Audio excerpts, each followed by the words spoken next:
Baik, terima kasih Pak Kiai. Silakan ada yang mau bertanya, kita minta 2 orang dulu dari teman-teman pelawak dulu. Ya, nampaknya muka lagi banyak masalah. Silakan. Yang mau bertanya?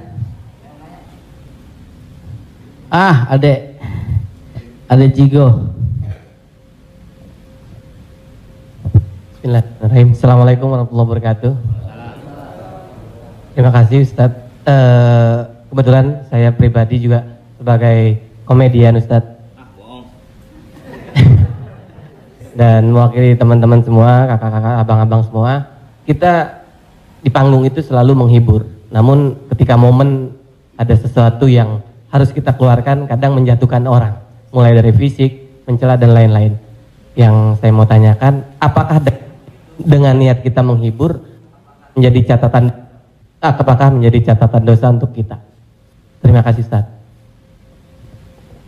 Ada seorang ulama dipanggil Imam Abu Hatim, tapi kemudian di ujung namanya itu ditambahkan kata Al-Asam.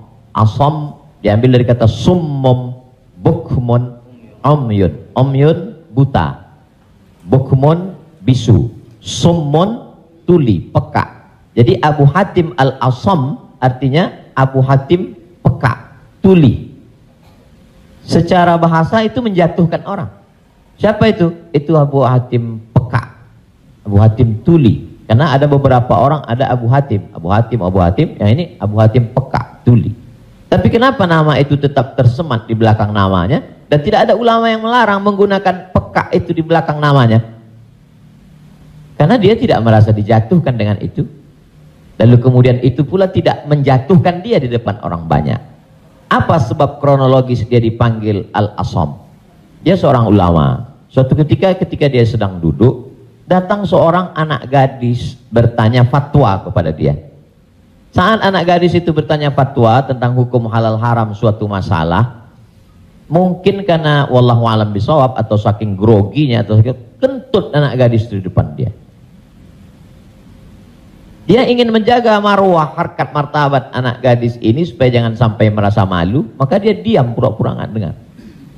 Akhirnya anak gadis itu nggak jadi malu, pulang dan dia cerita ke orang lain.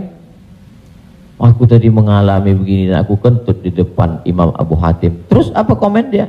Ternyata Abu Hatim itu peka. Dipanggil orang Imam Abu Hatim Al-Asam, peka. Sampai akhirnya setelah anak gadis itu meninggal, Imam Abu Hatim Al-Asam panjang umurnya, meninggal anak gadis itu, barulah Abu Hatim mengatakan, aku sebetulnya nggak peka, hanya ingin menjaga kehormatan dirinya.